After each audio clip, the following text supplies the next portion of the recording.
The rain wasn't just falling. It was trying to beat the city into submission. It hammered against the diner's roof, a frantic drumming that syncopated with the hiss of the deep fryer and the low, weary hum of the fluorescent lights. It was 2:17 a.m., and the world outside the all-night beacon was a washed-out smear of neon and shadows. For me, Clara Evans, it was just another Tuesday, or maybe Wednesday. The days bled together when your life was a cycle of dawn shifts, graveyard shifts, and the quiet, aching emptiness in between. My sneakers squeaked on the worn linoleum as I wiped down the counter for the third time. The smell of stale coffee and grease, a perfume I'd long since stopped noticing. The only other soul in the place was Old Man Hemlock, snoring softly in his usual booth, a half-eaten piece of apple pie turning to cement in front of him. This was my kingdom. 30 stools, 8 booths, and the relentless, grinding hope that the next customer would be a good tipper. The bell above the door jangled, a sound so sharp it cut through the diner's tired heartbeat. I didn't look up, just called out an automatic, "Sit anywhere you like, I'll be right with you," as I tossed the damp rag under the counter. But the silence that followed was wrong. It wasn't the shuffling, weary silence of a late-night regular. It was a heavy, charged silence, the kind that makes the hair on your arms stand up. I finally looked up, and my breath caught in my throat. A man stood just inside the doorway, water streaming from a long, black coat that looked more expensive than my car. He was immense, not just tall, but broad, built of pure, solid power. He wasn't handsome in a movie star way. He was arresting, his face all sharp, unforgiving angles, a thin, pale scar cutting through the dark stubble on his jaw. His eyes, the color of a winter storm, swept the room in one swift, assessing glance, missing nothing. Not Old Man Hemlock, not the emergency exit, not me. They lingered on me for a fraction of a second too long, and a shiver, cold and entirely unwelcome, traced its way down my spine. This man was danger, not the kind you read about in the paper, but the kind you felt in your bones. A primal warning system screaming run. But it was the small figure huddled against his leg that truly stole my attention. A little boy, no more than 5 or 6, his face buried in the man's wet coat. He was sobbing. Not the loud, dramatic wails of a child seeking attention, but quiet, heartbroken little hiccups that shook his entire small frame. He was dressed in pristine miniature pajamas, the kind with little rocket ships on them, now soaked and clinging to him. The contrast was jarring, this monument of a man, a walking fortress of implied violence, and this tiny, shattered boy. The man guided the boy to a booth in the far corner, the one with the best sightlines to both entrances. He moved with a predator's grace, silent and deliberate. He slid into the seat, his back to the wall, and the little boy clambered up beside him, still clinging, still crying those soft, desperate sobs. I stood frozen, my server's autopilot short-circuiting. Every instinct told me to stay away, to just let Hemlock sleep and wait for this storm to pass. But then I looked at the boy. I saw the way his small shoulders hitched, the utter desolation in the curve of his back. My own emptiness, the one I carried since the foster system, and a lifetime of being nobody's first choice, echoed in that sound. I took a deep breath, grabbed a clean rag and a glass of water, and walked over. My footsteps sounded too loud in the quiet. The man's eyes tracked my every move, cold and unreadable. Up close, he was even more intimidating. I could smell the rain on his coat, and beneath it something else. Cedar and expensive cologne and the sharp metallic scent of something I couldn't name. "What can I get for you?" I asked, my voice steadier than I felt. I set the water down. My hand didn't shake, a small miracle. The man didn't even glance at the menu. Coffee, black. His voice was a low rumble, exactly as I'd imagined. Accented, maybe Italian, and utterly devoid of warmth. It wasn't a request. It was an order. I nodded, my gaze drifting back to the boy. And for the little one? Some hot chocolate, maybe? With extra marshmallows? The man's jaw tightened. He's fine. But the boy wasn't fine. A fresh wave of tears welled up, and he pressed his face harder into the man's side. Something inside me, some long-dormant, fiercely protective part, stirred to life. I'd spent a childhood being told I was fine when I wasn't. I knew the look. I met the man's stormy gaze and held it. "He doesn't look fine," I said, the words out before I could stop them. A dangerous stillness settled over the man. His eyes narrowed, and I felt the full weight of his attention. A physical pressure. I'd overstepped. I'd seen the way his men, because of course there were men, I could see 2 more shadows in a black SUV idling at the curb, had looked at him. This was a man who wasn't questioned. "He's upset," the man said, each word clipped and final. "It will pass." "It doesn't look like it's passing," I pressed, my heart hammering against my ribs. I gestured with the rag in my hand, a useless, nervous gesture. "He's not throwing a tantrum. He's grieving." The word hung in the air between us. Too raw, too true.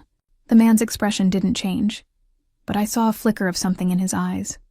Not anger, but a profound, weary frustration. He looked down at the crying child, and for a split second, the impenetrable fortress of his control showed a hairline crack. He was helpless. This giant, terrifying man was completely and utterly helpless in the face of his son's sorrow. It was in that crack that I found my courage. I leaned forward slightly, not toward the man, but toward the boy. I kept my voice soft, a gentle murmur meant only for small, hurting ears. "Hey, sweetheart," I said. "I know it feels like the whole world is sad right now, but I bet some warm chocolate and a whole mountain of marshmallows might help a little bit. What do you think?" The boy didn't look up, but his sobbing quieted to a sniffle. He was listening. The man was watching me, his gaze intense, analytical. He was reassessing me, no longer just a waitress, but a variable he hadn't accounted for. "He doesn't speak to strangers," the man said, but there was less ice in his tone now. "Most kids don't," I replied, my eyes still on the boy's trembling back. "But sometimes, a little kindness doesn't need words." I risked a glance back at the father. "He just needs a mother's love, or the closest thing a stranger with a marshmallow stash can offer." The moment the words left my mouth, I knew I'd crossed another line. I'd implied a lack. I'd pointed directly at the void in this child's life, a void that was, presumably, this man's failure to fill. I braced for the explosion, but it didn't come. Instead, the man let out a long, slow breath, the sound of a man surrendering to a battle he didn't know how to fight. He gave a single curt nod. "Fine, the hot chocolate." It felt like a victory, small and fragile. "Coming right up," I said, and turned to escape to the relative safety of the kitchen. As I pushed through the swinging doors, I caught a final glimpse of them. The man had tentatively, awkwardly, placed a large hand on his son's back, patting it with a stiffness that spoke of a man who had forgotten, or perhaps never learned, how to be soft. The sight was so profoundly sad that it eclipsed my fear. I leaned against the stainless steel counter, my hands trembling now that the adrenaline was fading. What was I doing? This man, with his scar and his silence and his armed escort, was so far out of my league it was laughable. I was a 26-year-old waitress with a GED and a studio apartment that smelled of my neighbor's cabbage. I had no business getting involved, but I thought of the boy's tears and the man's helpless patting, and I knew with a sinking certainty that I was already involved. I made the hot chocolate with care, heating the milk properly on the stove, not just using the powder and hot water from the coffee machine. I stirred in the rich cocoa, poured it into a heavy ceramic mug, and piled a small mountain of mini marshmallows on top, just like I'd promised. I added 2 shortbread cookies on the side, the fancy ones we kept for special occasions that never really came. When I carried it out, the man was on his phone, speaking in low, rapid Italian. He ended the call as I approached. I set the mug down in front of the boy. "There you go, honey. Careful, it's hot." The boy slowly, hesitantly lifted his head. His face was blotchy and tear-streaked, his eyes the same stormy gray as his father's, but swimming in a depth of childish misery. He looked at the mug, at the fluffy white mountain, and then his gaze flickered up to me. I gave him a small, gentle smile, the one I used to use when I'd volunteer at the children's shelter, the one that said, "I see you, and you're safe with me." He didn't smile back, but he didn't look away. He wrapped his small hands around the warm mug. It was a start. I turned to the father. "Your coffee." I refilled his mug from the pot I'd brought. He watched me pour, his eyes narrowed in thought. "You're good with him," he said, the statement a question in disguise. "I like kids," I said simply, not meeting his gaze. "They're honest."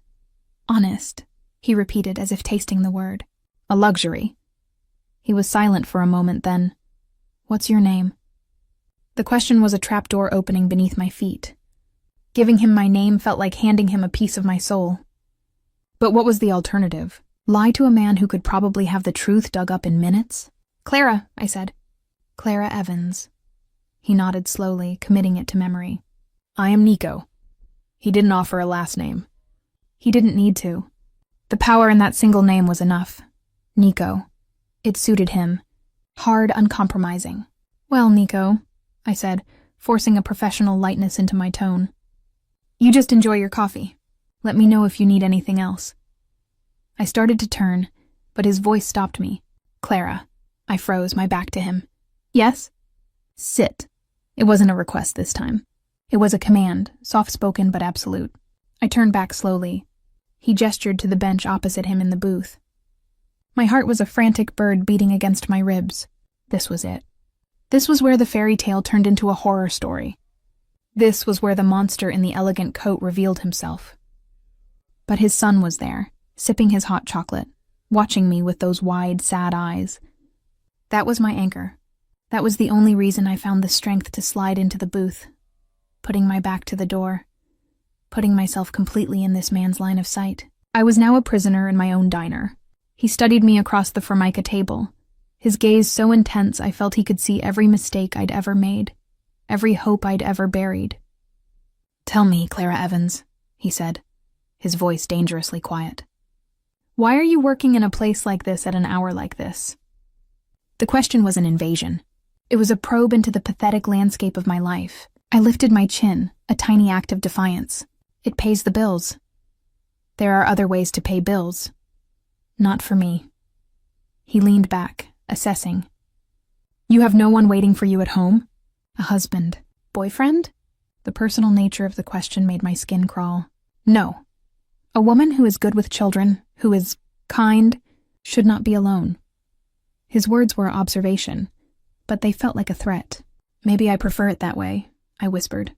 The ghost of a smile, cold and sharp, touched his lips. "No," he said, his voice dropping to a near whisper that was somehow more terrifying than a shout. "I don't think you do. I think you are lonely. I can see it. It calls to me, that kind of emptiness. It is a vulnerability. I couldn't breathe." He was dissecting me, laying me bare with an unnerving accuracy. He saw the very thing I tried so hard to hide.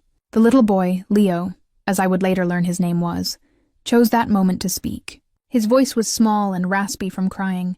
"The marshmallows are good." The simple, normal sentence shattered the unbearable tension. Nico's intense focus broke as he looked at his son, a flicker of something like relief in his eyes. I seized the opportunity, turning my entire attention to the boy, creating a shield of normalcy. "I'm so glad you like them," I said, my voice warm and genuine. "They're my favorite part, too." I was playing a dangerous game, using a child as a human shield against his own father. But it was the only move I had. Nico watched the exchange, and when his eyes returned to me, the analytical sharpness was still there, but it was now mixed with a new, unsettling curiosity. I had passed some initial unspoken test by calming his son, but I had a terrible, sinking feeling that the real test was only just beginning. The silence that followed Leo's small, raspy voice was different now. The dangerous, probing energy had been punctured, replaced by a fragile, watchful calm. Nico didn't tell me to leave again. He just watched as I interacted with his son, his stormy eyes missing nothing. "Do you want to try one of the cookies?"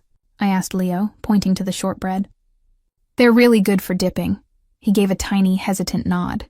I broke one of the cookies in half and showed him how to dip the edge into the hot chocolate. He mimicked the action carefully, his little brow furrowed in concentration. When he took a bite, a faint, almost imperceptible smile touched his lips. It was like watching the sun break through the heaviest cloud cover. My heart did a funny little squeeze. "He hasn't eaten since yesterday," Nico said, his voice low. It wasn't an accusation, just a stark statement of fact that carried the weight of his own failure. "That's a long time for a growing boy," I said, keeping my tone gentle, non-judgmental. "How about some scrambled eggs? Or French toast? We make pretty good French toast here." I was talking to Leo, but I was aware of Nico's gaze locked on me. French toast. Leo whispered, his voice a little stronger. French toast it is, I said, giving him a real smile this time. I made to get up, to retreat to the kitchen and the sanity of a simple, familiar task. Sit, Nico commanded again, the word soft but absolute. My body froze halfway off the vinyl seat. He hadn't raised his voice, but the authority in it was a physical force. I slowly settled back down. He lifted a hand, a single sharp gesture toward the kitchen doors. One of the shadows from the SUV outside, a man built like a brick wall with a neck thicker than my thigh, detached himself from the vehicle and came inside. He moved with a similar unnerving silence as Nico, his eyes scanning the room before giving a curt nod to his boss. The boy will have French toast, Nico said to him. See to it. The man without a word disappeared into the kitchen. I heard the faint, surprised grunt of Charlie, the night cook, followed by a low, murmured conversation. My diner was being taken over. The surrealness of the situation threatened to overwhelm me. I was a prisoner at my own table, in my own workplace, while a man I'd never met ordered his henchman to cook for his son. You don't have to. I can do it, I said, my voice thin. You will stay, Nico said. It was final. He took a sip of his coffee, his eyes never leaving me. You have a calming effect. It was the last thing I expected him to say. I'd been bracing for threats, for intimidation, for the cold reveal of his true nature. Not this. Not an observation that felt, against all odds, like a compliment. It was more disarming than any threat could have been. He's just a little boy, I said softly, looking at Leo, who was now carefully fishing out marshmallows with his fingers. They respond to calm. He is my son, Nico replied, and the way he said it was a fortress wall going up. He will learn to be strong. The world does not reward softness. The words were so cold, so brutally pragmatic, that they stole my breath. He's 6, I whispered, a flare of defiance igniting in my chest. The world shouldn't be his enemy yet. It should be his playground. Nico's eyes flashed, a hint of winter lightning. You know nothing of my world, Clara Evans. In my world, softness gets you killed. Sentiment is a weapon your enemies will use against you. He glanced at Leo, and for a fleeting second I saw not a crime lord, but a father drowning in the terrible knowledge of what he had to prepare his son for. He cries for his mother. He does not understand that she is never coming back. The raw, unvarnished truth of it hit me like a punch to the gut. The crying, the despair. It was grief. Profound, bottomless, childish grief. My own mother was a hazy memory, a wisp of perfume and a feeling of safety long gone. The foster homes that followed had taught me all about the kind of grief that couldn't be voiced. I looked at Leo and saw myself, small and terrified and so alone.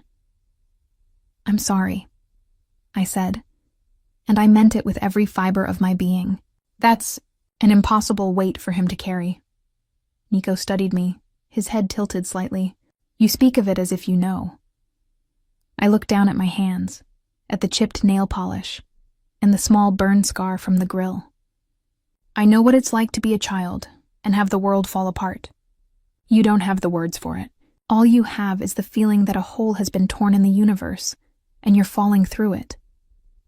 The silence from his side of the table was profound.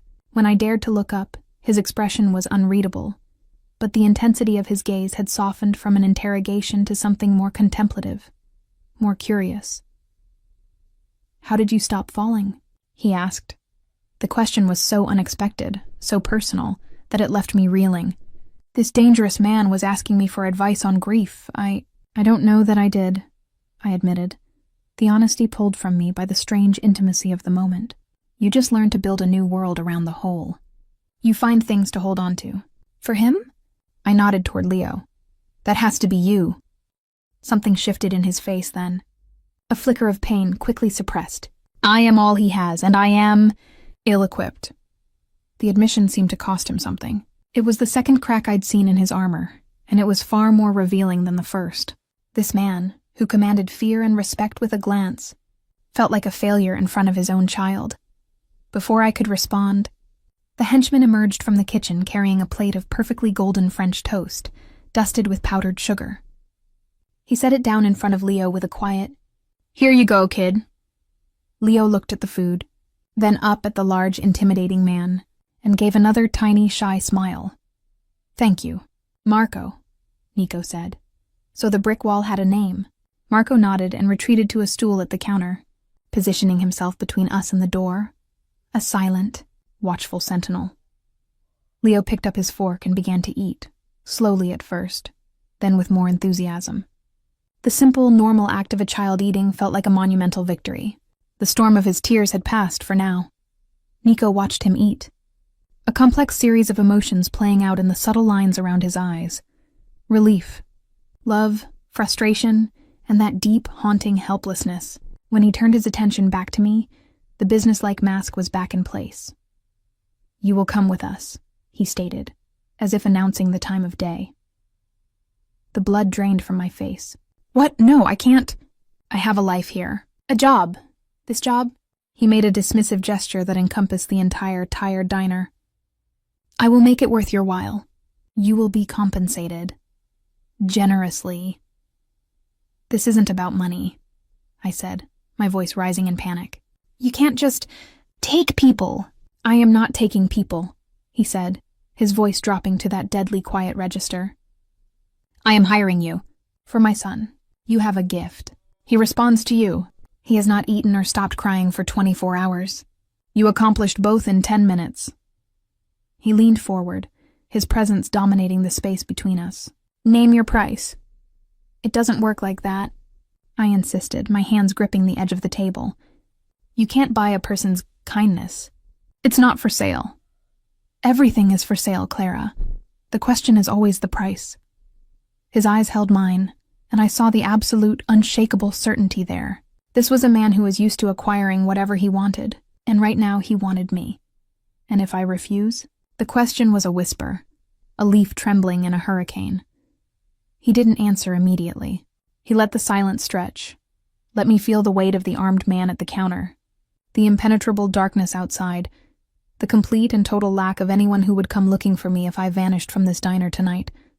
"That would be unwise," he said finally. "My son has had enough loss. Denying him the one thing that has brought him comfort would be cruel, and I do not tolerate cruelty to my son." The threat was perfectly veiled, but it was there, glittering in the depths of his gray eyes. Refusing wasn't just about me. It was about denying Leo. He was making me responsible for the child's well-being, binding me with a chain of guilt. I looked at Leo, who was now carefully arranging his remaining marshmallows into a small pile on his plate, completely absorbed in his task. He looked peaceful. He looked like a child, not a tiny, grieving ghost. The memory of his sobs echoed in my mind, a sound I knew I would hear in my dreams. Nico saw my hesitation, the way my resolve was crumbling under the weight of a small boy's need. He pressed his advantage, his voice softening just a fraction, becoming almost persuasive. "It is temporary. A few days, perhaps a week. Just until he is stabilized. You will have your own room. Anything you need. You will be safe." The word safe coming from him was the most terrifying thing I'd ever heard. It meant the opposite. It meant that the danger was so immense that only he could provide protection from it. What kind of world did he live in where his 6-year-old son needed that level of security? "A few days?" I echoed, my voice weak. "That is what I said." He pulled a sleek black phone from his coat pocket and tapped the screen. "Marco will drive you to your apartment. You have 15 minutes to pack what you need." It wasn't a request. It was a logistics order. My life had been assessed, processed, and a plan had been formulated, all in the space of a few seconds. I was being conscripted. I have to tell my manager," I stammered, grasping at the last shreds of my normal life. "It is handled," Nico said without looking up from his phone. Of course it was handled. A man like him didn't ask for permission. He probably owned the bank that held the diner's mortgage. I sat there numb, watching Leo finish his French toast. The rain had lessened to a steady patter. The immediate crisis was over, but I was plunging into a deeper, darker one. I had walked into this diner tonight as Clara Evans, waitress. I was leaving as Clara Evans, temporary nanny to the son of a Mafia boss, a prisoner of war in a conflict I didn't understand. My only armor, a child's fragile trust and a handful of marshmallows. Nico stood up, the movement fluid and powerful. He looked down at me, his expression unreadable. "Get your coat, Clara. We are leaving." The drive to my apartment was a silent, surreal procession through the rain-slicked, empty streets. Marco drove the black SUV with a quiet, unnerving competence, his eyes constantly scanning mirrors and intersections. I sat in the back, pressed against the door, as far from Nico as the leather seat would allow. Leo was between us, his small body leaning against his father's side, his eyelids drooping. The sugar rush and emotional exhaustion were finally claiming him. Nico didn't speak. He spent the journey on his phone, speaking in low, rapid Italian. I caught words that sounded like security, perimeter, and a name that might have been Luciano. Each word was a brick, building a wall around the terrifying reality I was being pulled into. I stared out the window, watching my city, the familiar bus stops, the corner store where I bought my coffee, the park I sometimes walked through, slide by like a life I was watching on a screen. It felt like it belonged to someone else already. We pulled up in front of my building, a slightly dilapidated 5-story walk-up that had seen better decades. Marco killed the engine but didn't get out. He and Nico exchanged a look in the rearview mirror, a silent communication that ended with a slight nod from Nico. 15 minutes, Nico said to me, his voice pulling me from my daze. Pack for a week. Do not use your phone. Marco will accompany you. The thought of this massive, silent man following me into my tiny, shabby apartment made my skin crawl. That's not necessary, I whispered. It is, Nico stated, his tone leaving no room for argument. He wasn't asking. He was informing me of the protocol. My privacy, my autonomy were already forfeit. I got out of the car, the cold night air a shock after the SUV's warmth. Marco was instantly at my side, a looming shadow. We walked up the 3 flights of stairs in silence, my sneakers squeaking on the worn linoleum, his dress shoes making no sound at all. I fumbled for my keys, my hands trembling so badly I could barely fit them in the lock. My apartment was exactly as I'd left it, a small, cluttered space that smelled faintly of lavender air freshener and yesterday's pasta. A threadbare couch, a bookshelf overflowing with secondhand paperbacks, a single framed print of a sunflower on the wall. It was the home of someone with no money and few attachments. Seeing it through Marco's eyes, I felt a profound sense of shame. It was so insignificant. I'll just be a minute, I said, my voice echoing in the quiet. Marco positioned himself by the door, arms crossed, his presence making the room feel impossibly small. Take your time, he said, his voice a low, gravelly rumble. It was the first time I'd heard him speak more than 2 words. I fled to my bedroom, grabbing a duffel bag from the top of my closet. I moved on autopilot, throwing in jeans, sweaters, underwear, my one nice dress, and my toiletries. My hands moved mechanically, but my mind was racing. This was kidnapping, plain and simple. I should scream. I should run to the window. But the image of Leo, peaceful and finally asleep, held me back. What would happen to him if I caused a scene? What would Nico do? I glanced at my phone, charging on my nightstand. Do not use your phone. The command echoed in my head. He would know. A man like that would have ways of knowing. My hand hovered over it. I could call the police. But what would I say? A handsome, rich Italian man is forcing me to be his son's nanny? They'd laugh. Or worse, they'd look into Nico and decide it was far above their pay grade. I thought of Jessica, my one real friend. I couldn't drag her into this. With a sinking heart, I left the phone on the nightstand. It felt like cutting my last tie to the world. I zipped the duffel bag and took one last look around. This wasn't just a trip. It felt like a surrender. When I walked out of my bedroom, Marco's eyes swept over me, noting the bag, my posture, the defeat in my eyes. He gave another of his curt nods and opened the door for me. Back in the SUV, Leo was fast asleep, his head in his father's lap. Nico had one large hand resting gently on his son's back, a gesture of protection that seemed at odds with everything else about him. He looked up as I slid in, his gaze cataloging my duffel bag, my pale face. Everything you need? He asked. No, I said, the word bursting out of me with more bitterness than I intended. Not even close. He didn't respond to the challenge in my tone. He simply looked forward. Drive, Marco. We didn't head back toward the city's center or its wealthy suburbs. We drove north, the urban landscape gradually giving way to deeper darkness and winding roads that climbed into wooded hills. The rain had stopped, but a heavy mist clung to the trees, swallowing the headlights. There were no streetlights out here, no signs of life. We were leaving the world I knew behind. After about 40 minutes, we turned onto an unmarked private road, the entrance barely visible between two massive pine trees. 100 yards in, we reached a gate. It was heavy, wrought iron, topped with what looked like ornamental spikes that I suspected were far from ornamental. As we approached, it swung open silently. There were no guards visible, but I felt the weight of unseen eyes on us. Cameras were hidden in the trees, their lenses glinting for a fraction of a second in the SUV's headlights. The property beyond was not a house. It was a compound. The main structure was a low-slung, modern fortress of glass and stone, built into the hillside. Lights blazed from within, illuminating a stunning, minimalist interior. Other, smaller buildings were dotted around the property, and I could make out the dark shapes of men moving at strategic points. This wasn't a home. It was a command post disguised as an architectural digest spread. Marco pulled up to the front entrance. Before he could even put the car in park, the massive front door opened and a woman stepped out.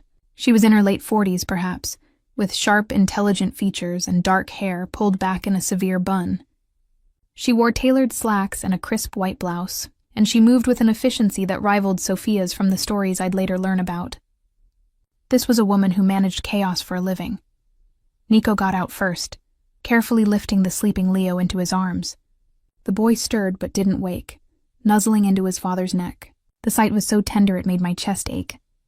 "Alessia," Nico said, his voice quiet. "Nico," she replied, her eyes sweeping over him, then the sleeping child, then landing on me with a clinical assessment that made me feel like a specimen. "The boy's room is prepared. And the guest suite for—" She paused, waiting for a name. "Clara," Nico supplied. "She will be staying with us for a while. See that she has everything she requires." Alessia's gaze didn't waver from me. It was neither friendly nor hostile, simply analytical. "Of course. Welcome, Clara." Her tone suggested welcome was the last thing on her mind. Nico carried Leo inside, disappearing down a hallway without a backward glance. I was left standing there with my duffel bag, feeling exposed and utterly out of place under Alessia's scrutiny. "This way," she said, turning on her heel. I had no choice but to follow. The interior of the house was even more breathtaking than the outside, all clean lines, soaring ceilings, and expensive art. But it was also cold. There were no family photos on the walls, no messy stacks of mail, no lived-in warmth. It was a showpiece, a bunker dressed in designer clothes. Alessia led me up a floating staircase to a wing of the house that felt separate from the main living areas. "This will be your room," she said, opening a door. I stepped inside and almost gasped. It was larger than my entire apartment, decorated in soothing shades of cream and gray.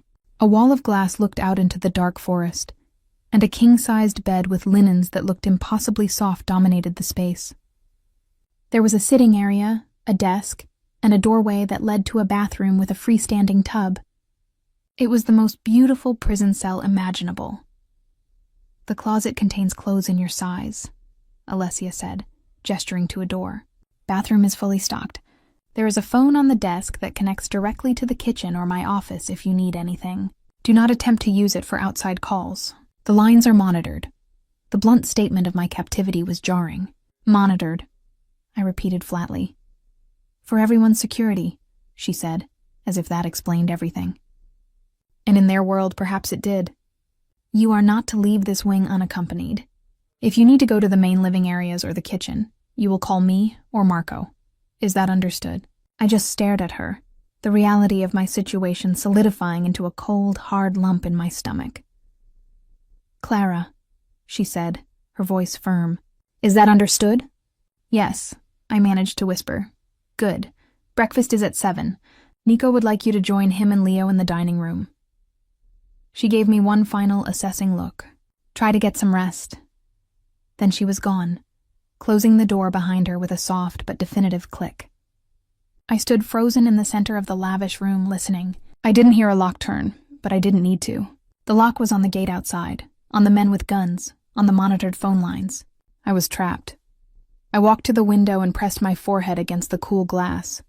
Outside, the world was a wall of impenetrable black. Somewhere out there, my old life was continuing without me. In here, I was a stranger in a gilded cage, my only purpose to provide comfort to a grieving child. The weight of it was suffocating. I had thought the emptiness in my life was in my apartment, in my quiet routines. But I was wrong. This beautiful, silent, terrifying isolation was true emptiness, and I had just walked into it voluntarily, for a little boy who loved marshmallows. Sleep was a futile concept. I spent the night drifting in a shallow, anxious haze, startled awake by every creak of the expansive house and the distant, muffled sounds of men changing shifts outside. The luxury of the room felt like a mockery. The sheets were too soft, the silence too profound. This was a cage designed by a master, one that made you complicit in your own imprisonment. Because how could you complain about such beautiful surroundings? When the gray light of dawn finally filtered through the wall of windows, I felt more exhausted than when I'd lain down. I showered in the massive rainfall shower, the hot water doing little to ease the tension coiled in my shoulders. The closet, as Alessia had promised, was filled with clothes. Not my usual jeans and soft sweaters, but elegant, understated trousers, silk blouses, and cashmere cardigans, all in my exact size. The intimacy of that knowledge was violating. They hadn't just investigated me. They had measured me. I chose the simplest outfit I could find, dark leggings and a long, gray knit tunic, and braided my hair over one shoulder. I looked like a more refined, more terrified version of myself. At precisely 5 minutes to 7, a soft knock came at my door. It was Marco. "Mr. Moretti is waiting," he said. Moretti? So that was the last name. Nico Moretti. It sounded like a name that carried weight in certain circles, the kind of circles that ended with cement shoes. He led me through the silent house, which was even more imposing in the daylight. The art on the walls was bold and abstract, the furniture all sharp angles and cold, beautiful materials. There was no clutter, no joy, no sense that a child lived here. We entered a dining room with a table long enough to seat 20. Nico sat at the head, dressed in another impeccably tailored suit, this one a deep charcoal. He was reading something on a tablet, a cup of espresso steaming beside him. Leo was in the chair to his right, pushing a piece of pancake around his plate with a listless expression. He was back in his own little world of sorrow. Nico looked up as I entered. His gaze was a physical touch, sweeping over me, noting the borrowed clothes, the nervous way I held myself. "Clara, sit." He gestured to the chair on his other side, directly across from Leo. I sat, my movements stiff. A woman I hadn't seen before, a cook I presumed, immediately appeared and placed a plate of eggs and toast in front of me. The food looked perfect, but my stomach was a tight knot. "Good morning, Leo," I said softly, directing my attention to the boy. He glanced up at me, his stormy eyes, so like his father's, dull with unhappiness. He gave a tiny, almost imperceptible shrug and went back to smearing syrup. "He did not sleep well," Nico said, his voice matter of fact. He set his tablet down. "He had nightmares." "That's to be expected," I replied, keeping my voice gentle. "His world has been turned upside down." "His world has been made secure," Nico corrected, a hint of steel in his tone. "This is the safest place for him." Safety isn't just about locks and gates, Nico. It's about feeling safe inside. I held his gaze, surprising myself with my own boldness. He needs to feel like his heart is safe. Nico's eyes narrowed slightly, as if I'd spoken in a language he only vaguely understood. He was a man who dealt in tangible threats and concrete defenses. The landscape of a child's heart was uncharted, hostile territory. "And how does one achieve that?" he asked, the question both a challenge and a genuine, if reluctant, inquiry. I looked at Leo, who was now staring out the window at the mist-shrouded trees. Routine. Familiar things. Play. Things that make him feel like a little boy, not a prisoner in a fortress. The word prisoner hung in the air. Nico's jaw tightened. "He is not a prisoner." "Aren't we all?" The words were out before I could stop them, a flash of the bitterness I'd been swallowing all night. A dangerous silence descended. The cook had vanished. Marco had taken up a position by the door. Nico studied me, his expression unreadable. I braced for his anger, for a reminder of my place. Instead, he picked up his espresso and took a slow sip. What would you suggest for his heart?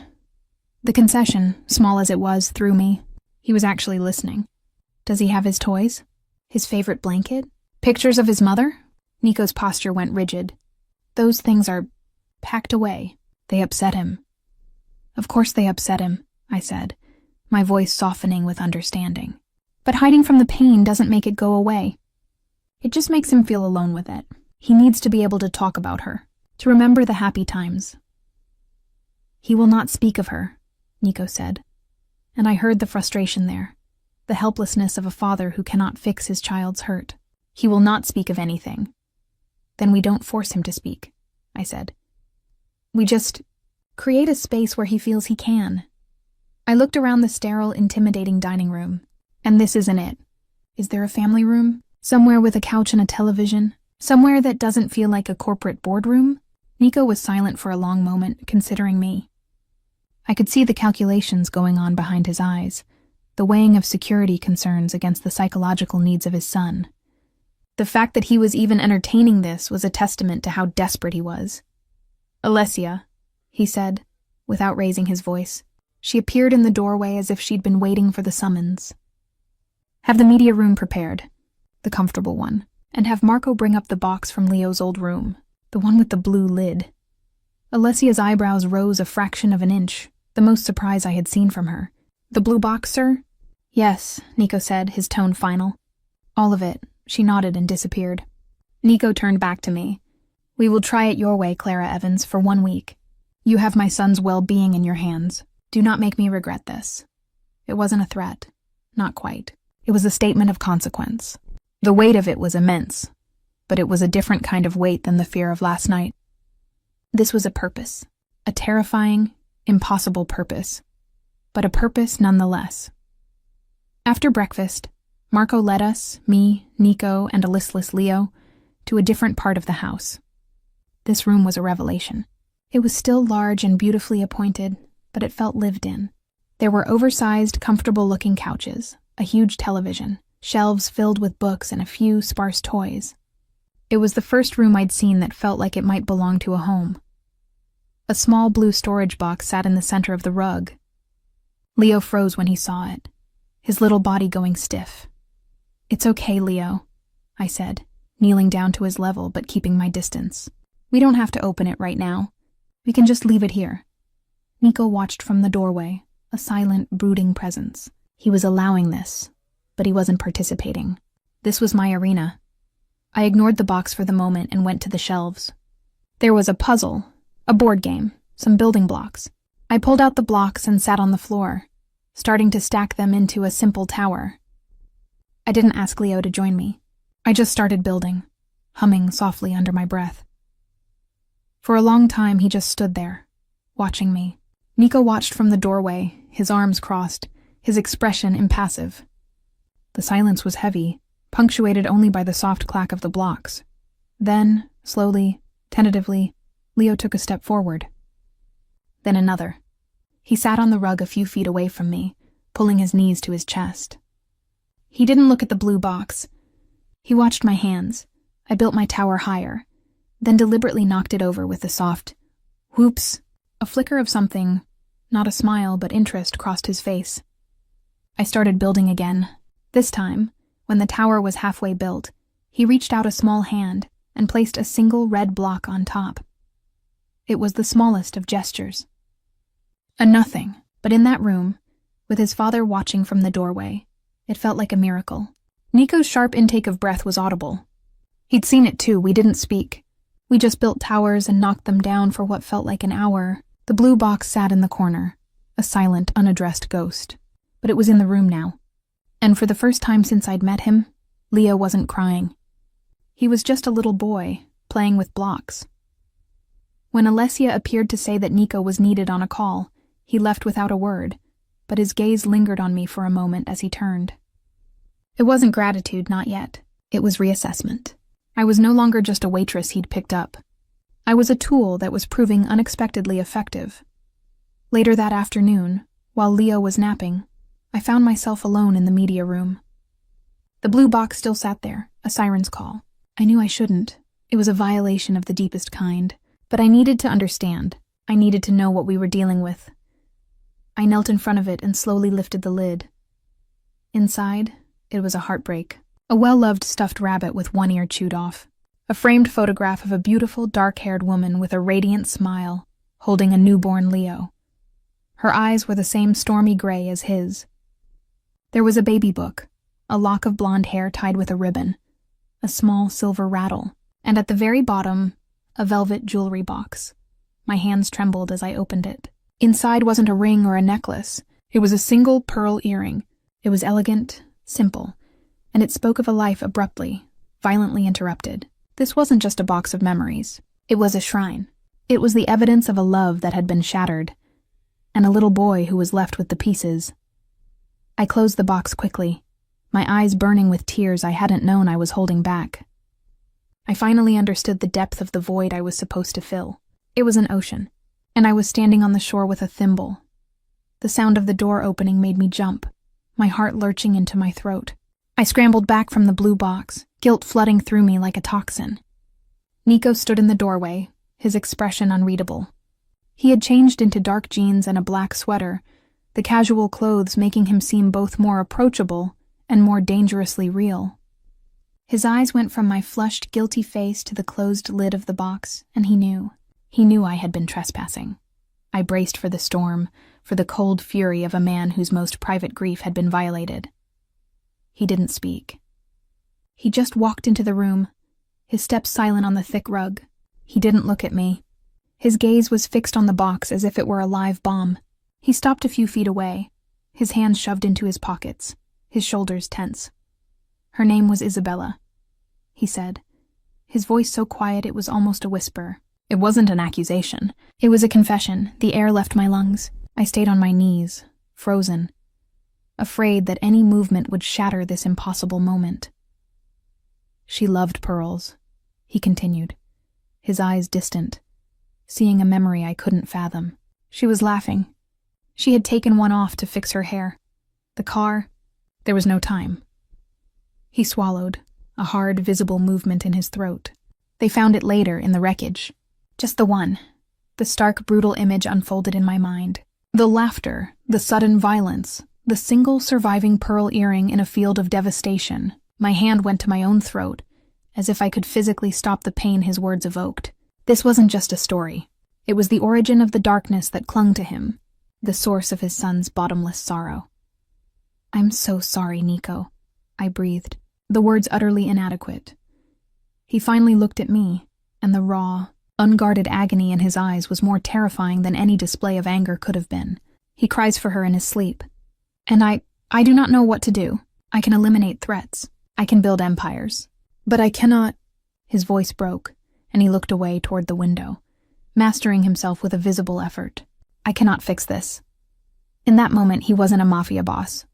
He was just a man, broken by loss, failing the one person he was sworn to protect. The fortress walls were down, and I was standing in the ruins. The fear I felt was now inextricably mixed with a devastating, profound pity. "You don't have to fix it," I said softly, rising slowly to my feet but keeping my distance. "You just have to be there with him while he hurts. You have to show him that it's okay to be sad, and that he's not alone in it." He turned his head, his stormy gaze piercing me. "You speak as if you know this." I wrapped my arms around myself. "I told you. I know what it's like to be the child. The social workers would tell me to be brave, to be strong. All I wanted was for someone to sit with me and be sad too, to acknowledge that the world had ended, not try to build a new one over the rubble."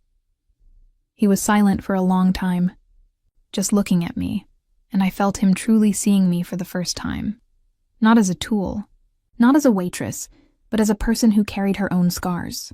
The recognition in his eyes was a strange, new kind of intimacy. "The blocks," he said, changing the subject with a jarring abruptness that I was beginning to recognize as his way of retreating from vulnerability. That was effective. "It was a start," I said, matching his tone, giving him the space to rebuild his defenses. We need to do more than just build towers. We need to bring her into the room. His body went rigid again. No. Not in a sad way, I pressed gently but firmly. In a happy way. He needs to remember that he had a mother who loved him. Not just that he lost her. That's the only way the memories will stop being weapons that hurt him and become treasures he can hold. I gestured to the box. That rabbit. Was it his favorite? Nico's gaze softened infinitesimally. Bun Bun. He would not sleep without it. He chewed the ear when he was teething. Then Bun Bun should be on his bed, I said. Not in a box. And the picture of her smiling, that should be on his nightstand, so the last thing he sees at night is her happy face, not the ghost of his grief. I could see the war waging within him. The part of him that was a strategist knew I was right. The part of him that was a grieving husband was terrified of causing his son more pain. The part of him that was a ruthless crime lord was unnerved by taking advice from a captive. Before he could answer, a soft sound came from the hallway. We both turned. Leo stood there, rubbing his eyes, his hair mussed from his nap. He looked from his father to me, to the blue box. He didn't run away or start to cry. He just stood there, watching. It was Nico who moved first. He walked over to the box, his movements deliberate. He didn't look at me or at Leo. He knelt, just as I had, and lifted the lid. He reached inside and pulled out the worn, one-eared rabbit. He held it for a moment, his large, powerful hand looking strangely gentle, cradling the ragged toy. Then he stood and walked to his son. He didn't say anything. He just held Bun Bun out. Leo stared at the rabbit, his lower lip beginning to tremble. My heart sank. Was this too much too soon? But then, slowly, as if moving through water, Leo reached out and took the stuffed animal. He clutched it to his chest, burying his face in its faded fur. He took a deep, shuddering breath. But he didn't cry. He just held on, as if he'd found a piece of himself he thought was lost forever. Nico looked down at his son, and I saw his throat work. He placed a hand on Leo's head, a heavy, tender weight. "It's okay, Piccolo," he murmured. "It's okay." It was the first time I'd heard him use an endearment. The first time I'd seen him offer comfort without an undercurrent of helpless frustration. Leo looked up at his father, his eyes wide, and then his gaze shifted to me. He didn't smile, but the profound despair in his face had eased just a little. It had been replaced by a quiet, solemn thoughtfulness. In that moment, something fundamental shifted in the room, and in the strange, twisted dynamic between the three of us. I was no longer just an outsider. I had become a bridge between a father and his son, between a painful past and a fragile present. I had given them a language they had both forgotten how to speak. Nico's eyes met mine over Leo's head. The storm in them had quieted, replaced by a deep, unsettling intensity that was no longer about assessment or threat. It was about something else entirely, something that made my breath catch, and a different, warmer kind of fear curl low in my stomach. He had brought me here for his son, but in showing him how to save his child, I had inadvertently shown him a part of myself he hadn't expected to find, and the look in his eyes told me he had no intention of letting it go. Later that evening, after Leo was asleep with Bun Bun tucked firmly under his arm and the photograph of Isabella on his bedside table, I retreated to my room, emotionally spent. The house was quiet. I stood at the window, watching the moon silver the tops of the pine trees. I had come here as a hostage, but I was staying as something else. A catalyst, a witness, a fragile thread in the mending of two broken hearts. A soft knock came at my door. It wasn't Marco's firm rap or Alessia's precise tap. It was quieter, hesitant. I opened the door to find Nico standing there. He had a bottle of red wine and 2 glasses in his hands. He looked uncertain. It was an expression I never thought I'd see on his face. "I thought you might like a drink," he said, his voice a low rumble in the quiet hallway. It wasn't an order. It was an invitation, and it was far more dangerous than any command he had ever given me. I stared at him, at the bottle of wine, at the 2 glasses. My mind screamed a dozen warnings. This was a line, a boundary that once crossed would change everything. He was my captor. I was his prisoner. This was something else. This was the man who had shown me his shattered heart hours earlier, now standing at my door offering a drink like we were neighbors, like this was a normal evening. Every instinct for self-preservation told me to decline, to shut the door, to retreat behind the clearly defined lines of our arrangement. But I was lonely. I was scared. And I had just spent the day wading through the raw, emotional wreckage of his family, and I felt scraped clean, hollowed out. The professional distance I'd been trying to maintain had evaporated the moment he'd said, her name was Isabella. So against all better judgment, I stepped back and held the door open wider. A silent invitation.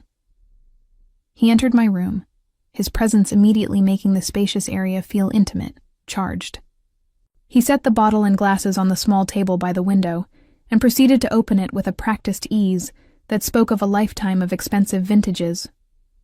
He poured the dark red liquid, the sound a soft glug in the profound quiet. He handed me a glass. "Thank you," I said, my voice barely a whisper. My fingers brushed against his as I took it, and a jolt, sharp and electric, passed between us. His eyes flickered, and I knew he'd felt it too. He didn't sit. He walked to the window, standing where I had stood so often, looking out at the same darkness. He took a sip of his wine. "He asked for a story tonight," Nico said, his back to me, before he fell asleep. "He hasn't done that since before." The simple statement was a monumental victory. It felt like we had scaled a mountain together. "What story did you tell him?" He turned, a faint, almost shy shadow of a smile touching his lips. It transformed his face, softening the harsh lines, making him look younger, more human. "The one about the little fox who outsmarts the hunter. It was her favorite to tell him. Her, Isabella." He had brought her into the room, just as I'd suggested. Not as a ghost of sorrow, but as a happy memory. The significance of that, for a man like him, was staggering. "That's a good story," I said, taking a sip of the wine. It was rich and complex, tasting of dark berries and oak and a price tag I couldn't imagine. "He said you smelled like vanilla," Nico added, his gaze intent on me. He said it was a nice smell. I blinked, surprised. I'd used a vanilla-scented lotion from the bathroom.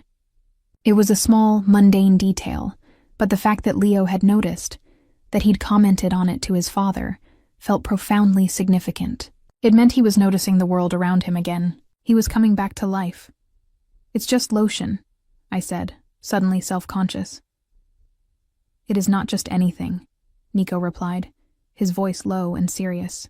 "It is a detail, a piece of normalcy, a comfort. You are full of such things, Clara Evans, small comforts, quiet strength. I did not expect to find that in a diner at 2 a.m. The way he said my name, with a kind of reverent curiosity, made my heart beat a frantic rhythm against my ribs. He was looking at me as if I were a puzzle he was determined to solve, a landscape he wanted to map. "You didn't find me," I corrected him gently, emboldened by the wine and the strange intimacy of the night. "You took me." He didn't deny it. He took a step closer. The space between us crackled with tension. "And if I had asked? If I had come to your diner and said, 'My son is broken with grief, and I am failing him. Will you help me?' What would you have said?" I met his stormy gaze, the truth rising easily to my lips. I would have said yes. The admission hung between us, stark and honest. I would have, because I saw a child in pain, and that was a call I could never ignore. It was who I was, down to my bones. He moved closer still, until I could feel the heat radiating from his body, could smell the cedar and wine on his breath. "Then the method of delivery is the only point of contention," he murmured, his eyes dropping to my mouth. My breath hitched. This was the precipice. This was the point of no return. I could pull back, remind him of our roles, retreat into the safety of being his employee, his temporary solution. But I didn't want to. The realization was as terrifying as it was exhilarating. In this gilded cage, surrounded by armed guards and monitored phones, I felt more seen, more real, than I had in my entire life. This dangerous, complicated man saw the strength in me that I'd always dismissed. He saw the caregiver, the nurturer, not as a weakness, but as a power. "Nico," I whispered, a feeble protest that held no conviction. His hand came up, his fingers brushing a stray strand of hair from my cheek. The touch was devastatingly gentle, a contrast to everything I knew about him. His skin was warm, his fingertips slightly rough. "You are not what I expected," he repeated his earlier sentiment, but the meaning had deepened, intensified. "What did you expect?" My voice was breathy, unfamiliar to my own ears. A tool. A convenience. A woman who would be easily intimidated, easily controlled. His thumb traced the line of my jaw, sending shivers down my spine. I did not expect a woman who would look at my pain and not flinch. A woman who would teach me how to father my own son. His face was so close now. I could see the flecks of silver in his gray eyes, the dark fringe of his lashes, the faint scar on his jaw. The world had narrowed to this room, to this man, to the frantic beating of my own heart. "This is a bad idea," I breathed, echoing my own thoughts from the diner. A last, desperate attempt to cling to sanity. "The worst," he agreed, his voice a low, hypnotic rumble, and then he closed the final infinitesimal distance between us. His kiss was not gentle. It was not a question. It was a claiming. It was desperate and fierce, and tasted of expensive wine and a longing so deep it felt bottomless. His arms wrapped around me, pulling me against the solid, unyielding wall of his chest, and I was lost. Completely, utterly lost. My hands came up, not to push him away, but to clutch at his shoulders, to anchor myself in the storm of sensation. I kissed him back with all the pent-up fear and loneliness and wild, unexpected hope that had been building since the moment he'd walked into my diner. It was madness. It was surrender. It was, against all reason and logic, feeling like coming home. When we finally broke apart, we were both breathing heavily, foreheads resting together. The world outside, the danger, the impossibility of it all, came crashing back, but it felt distant, muffled. "Clara," he whispered, my name a prayer on his lips. I didn't speak. I just leaned into him, letting my head rest against his chest, listening to the strong, steady beat of his heart. His arms tightened around me, holding me as if I were something precious, something fragile. We stood like that for a long time, wrapped in each other in the moonlit room, the silence a comfortable shared thing. The captor and the captive had vanished, replaced by something new, something fragile and terrifying and beautiful.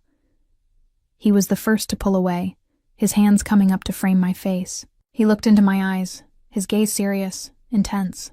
"This changes nothing," he said. But the words were a lie, and we both knew it. "And it changes everything."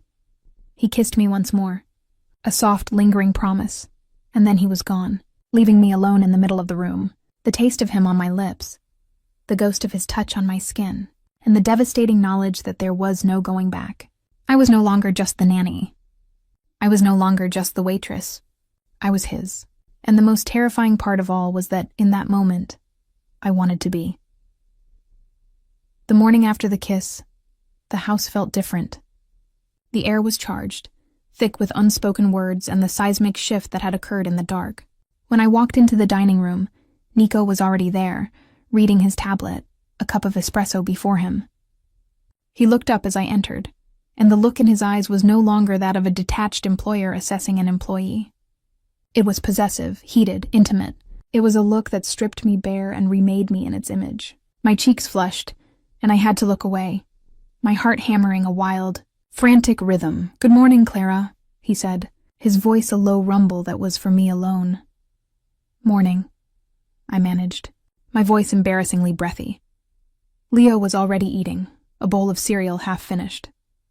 He looked up at me, and for the first time he gave me a real, genuine, albeit small, smile. "Bun liked the story," he announced. The simple, normal sentence, delivered in his little boy voice, was a balm to my frayed nerves. "I'm so glad, sweetheart," I said, my voice finding its natural warmth again. I sat down, the memory of his father's kiss burning on my lips, but Leo's smile grounding me. This, at its heart, was still about him. The day passed in a new, strange harmony. We fell into a routine. I would spend the mornings with Leo in the media room, reading stories, doing puzzles, slowly drawing him out of his shell. He began to speak more, little observations about the weather, questions about the birds outside the window. He didn't mention his mother, but the constant, oppressive grief had lifted. He was just a little boy, tentatively rediscovering his world. Nico was often nearby, sometimes working in his study with the door open, sometimes watching us from the doorway with that same intense, contemplative expression. He didn't try to kiss me again, but his presence was a constant, tangible thing. A brush of his hand against mine as he passed me a cup of coffee. The weight of his gaze on me when I wasn't looking. It was a slow, deliberate seduction, and I was utterly, completely disarmed. It was on the third day after the kiss that the outside world intruded, violent and sudden. We were in the garden, a walled, secure area behind the house. Leo was chasing a butterfly, his laughter a sound so pure and joyful it made my heart ache. Nico stood beside me, his arms crossed, a faint, real smile on his face as he watched his son.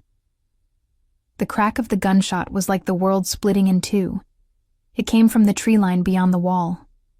A single, precise shot. It wasn't aimed at us. It was a message.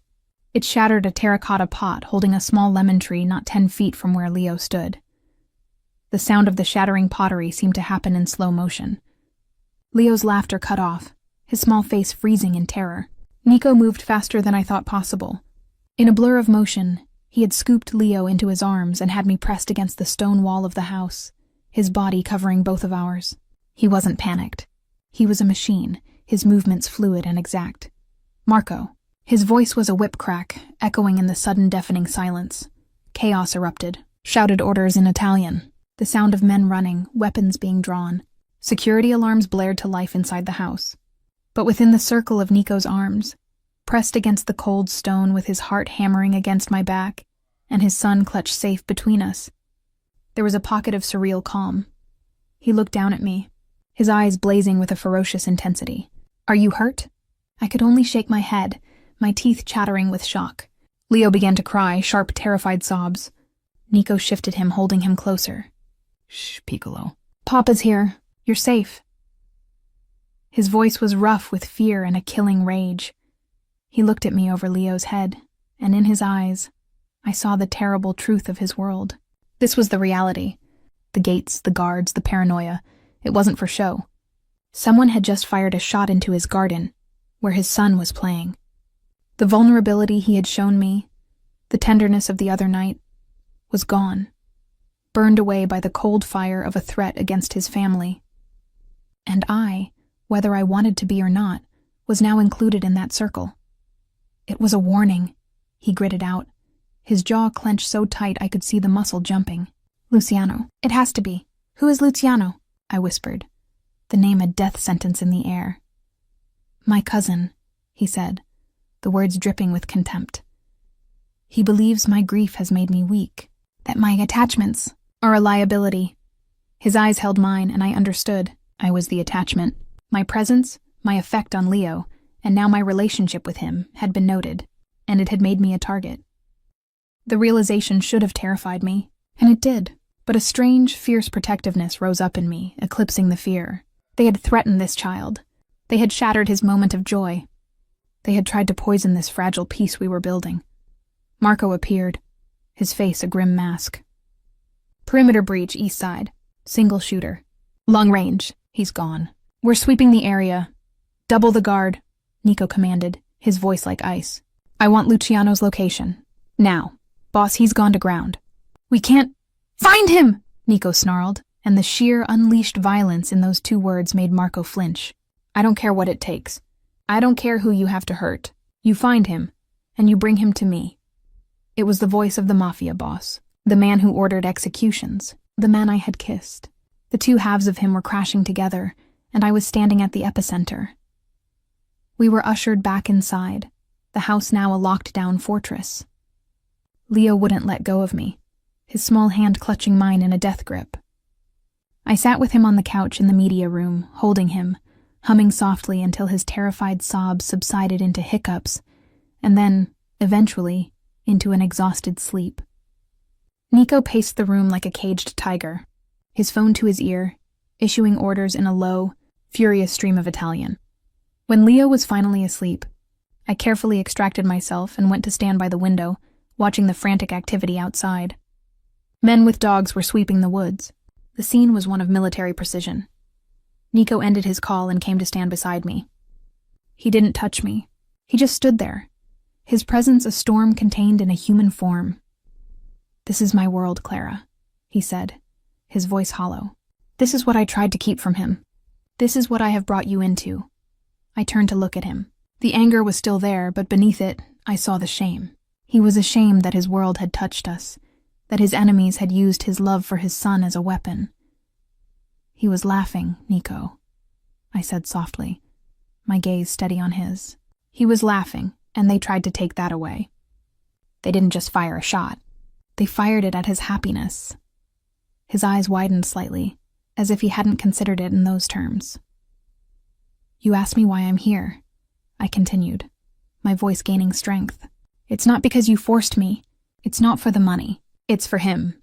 I gestured to the sleeping boy. "And I'm not going to let some coward in the trees scare me away. His heart is more important than their bullets." For a long moment, he just stared at me, his expression one of stunned, profound disbelief. Then something in him broke. The rigid control shattered. He reached for me, his hands framing my face, his thumbs stroking my cheeks. "Dio, Clara," he breathed, his voice thick with emotion.